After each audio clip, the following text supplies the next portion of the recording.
bisa lihat akta pendiriannya kan gitu. Kalau itu badan hukum bisa dilihat akta pendirian. Kalau dealernya itu bukan badan hukum, perorangan, membias juga harganya. Nah, harganya membias, kemudian keuntungan yang diharapkan juga itu tidak sebesar seperti apa yang ditentukan di sini sebagai dealer lepas, tidak ada hubungan sama sekali dengan distributor, tidak ada hubungan sama sekali dengan importir.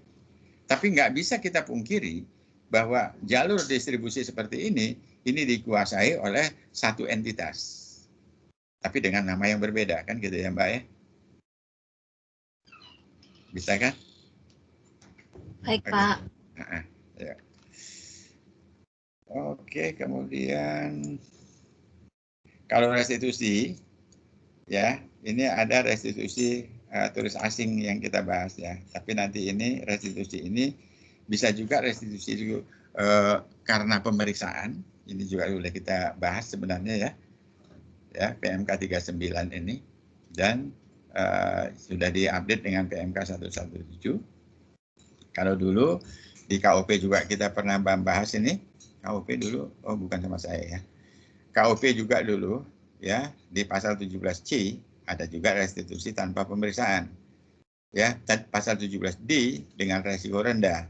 Cuman bedanya PMK 39 dan PMK dengan pasal 17, PMK 39 atau diupdate dengan 117 kemudian dibandingkan dengan restitusi pasal 17C wajib pajak patuh golden taxpayer ya. Ini sebenarnya sama-sama tidak melalui pemeriksaan, itu persamaannya. Tidak melalui pemeriksaan dan besarannya beda. Kalau PMK 117 ini ya untuk wajib pajak badan dia boleh merestitusi dengan batasan tanpa pemeriksaan itu dengan batasan cuman maksimum 1 M. Untuk orang pribadi maksimumnya 100 juta. Itu prinsipnya. Ya, sedangkan kalau untuk 17C golden taxpayer ya, maka wajib pajak ini karena dia sudah memegang surat keputusan wajib pajak patuh sebagai golden taxpayer, maka dia kalau mau restitusi lebih bayarnya tanpa pemeriksaan, itu dia berapapun lebih bayarnya itu akan dikembalikan tanpa pemeriksaan. Itu aja bedanya. Oke ya. Ini untuk pengkreditan pajak masukan atas restitusi kelebihan pembayaran pajak, tapi bisa karena apa namanya resiko rendah, bisa karena wajib pajak patuh. Dua-duanya tanpa pemeriksaan lebih dulu. Itu prinsipnya di sini ya. Yang resiko rendah ini kategorinya ya. Kemudian sampai kepada distribusi, jalur distribusi pun ini termasuk dalam resiko rendah ya. Kemudian PKP berisiko rendah meliputi juga perusahaan yang dimiliki secara langsung oleh badan usaha milik negara, BUMN. Ini juga termasuk. Ya. Kemudian pengembaliannya, ya, ini juga masuk dalam pengembalian pendahuluan, ya, karena dia juga ada ekspor mungkin ya, atau penyerahan barang kepada pemungut PPN, ya, atau ke yang tidak dipungut, atau ekspor BKP tidak berwujud, atau ekspor jasa kena pajak. Nah, ini juga termasuk pengembalian pendahuluan wajib pajak resiko rendah. Tapi kalau resiko rendah tidak perlu punya SK. Ya, tidak perlu punya SK seperti pasal 17C. Gitu ya. Dan sanksinya juga berbeda. Kalau untuk resiko rendah, ketika satu saat diketahui ada terkoreksi yang dikembalikan, ya, maka itu akan akan dilakukan pemeriksaan dan diminta kembali yang sudah dikembalikan itu, dikeluarkan SK PKB, tapi dengan sanksinya 2% sebulan maksimum 24 bulan ya. Ini kalau ini tadi yang 1M ya, ini persyaratan resiko rendah.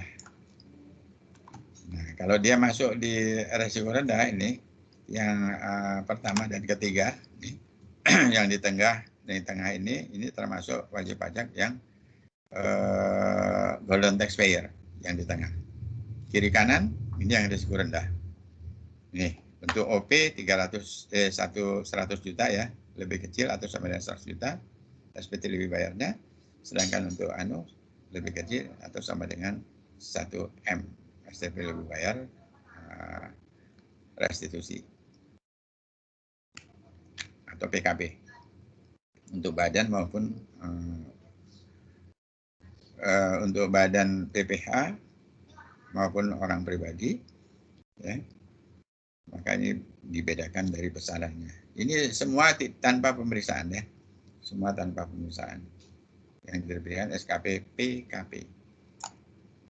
Ini proses restitusi dan terakhir ya restitusi turis asing. Ini yang terbaru ya. Dulu ada 30 outlet VAT refund. Dulu sempat saya singgung juga ini 30 outlet VAT refund ya. Maka untuk turis asing sekarang kita cukup daftar aja ya melalui PMK 120 ini kita download ini di DJP online peraturan. Kita bisa download ini kemudian kita minta kepada KPP supaya kita bisa ditunjuk sebagai PKP yang memberikan faktur pajak khusus kepada turis asing.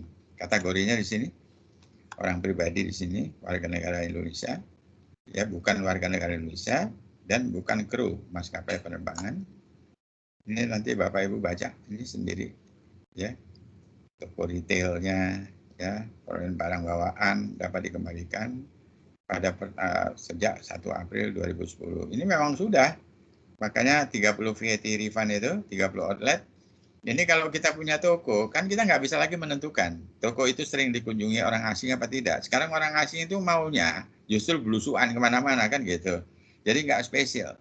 Tidak spesial dia datang ke toko-toko seperti ke Batik Keris, alun-alun, nggak ke situ lagi turisnya. Karena turisnya juga banyak yang susah juga sekarang, kena pandemi. Ya, jadi belanjanya juga belusuan juga dia.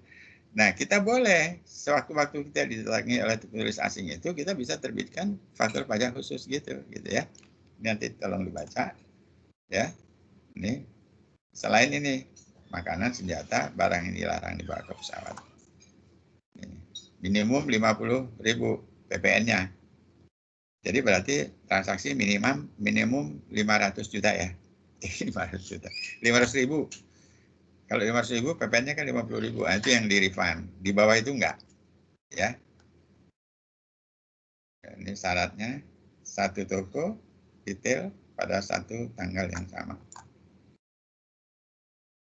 Jadi di PMK 120 ini ya, PMK 120 ini dia pakai faktur pajak khusus nih. PKP toko retail yang menyebarkan barang bawaan harus menerbitkan faktur pajak khusus untuk orang pribadi yang dibuat dalam rangkap 3 yang pakai barcode ya. Jadi dia tinggal nge-tap aja nanti dia di bandara. Di-tap di bandara langsung bisa di-refund. Jadi makanya kita minta panduan dari KPP di mana kita sebagai KPP yang akan menjual barangnya itu untuk untuk turis asing gitu ya. Oke. Kalau pemungut PPN kita nanti membahas ini sambil kita bahas soal. Nanti kita ketemu lagi di hari Kamis ya, Bapak Ibu ya. Halo? Ini sudah sebagian Jumat, besar. Pak. Ya? Di hari Jumat. Jumat, Pak. Jumat, oh ya, ini Rebo ya. Senin Rabu. Ya. Nanti hari Jumat kita ketemu lagi, kita latihan lagi seperti PPNA dulu. Dan pemungut PPN ini sekaligus kita bahas dan tidak banyak yang berubah di sini. Ya, PMK-nya masih sama. Jadi saya pikir hari ini kita cukupkan pertemuan kita hari ini ya. Nanti di pertemuan hari Jumat ya, hari Jumat nanti kita akan melakukan latihan pengisian SPT dan membahas, ada yang belum kita bahas itu, mengenai koreksi pajak masukan atas barang modal, perolehan barang modal. Itu sekaligus kita bahas karena ada dalam soal itu. Jadi saya menjelaskannya di sana sambil menyelesaikan soalnya, lebih enak begitu.